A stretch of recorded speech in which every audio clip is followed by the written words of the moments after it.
大家本千万字，大家要跟大家做伙来捌一日。咱现代出门游览过暝，住旅馆、旅社，若是古早是住客栈。今仔日要甲大家小解这一日，咱同齐来看到这头做站客栈的站，读第3条。古早台语字典解说站，就是下物件的所在，像咱讲站房，亲像咱即马讲的仓库，也就是站间、站房。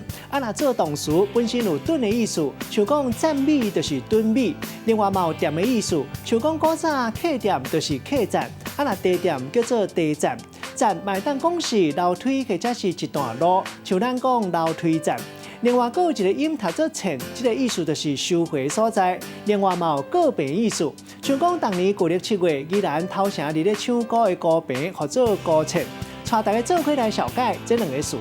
头一个读做客栈，也就是旅社、旅馆，嘛有人讲是客店。第二个词读做站间，意思就是仓库，嘛当讲是站房。咱用一句话来举例，甲这两个词合做伙。比如讲，这个庄卡所在较无开发了伤过头，无啥物大饭店，继续保留自然的景致。客栈保持古早味，还佫有留一个站间，互人客抗经理。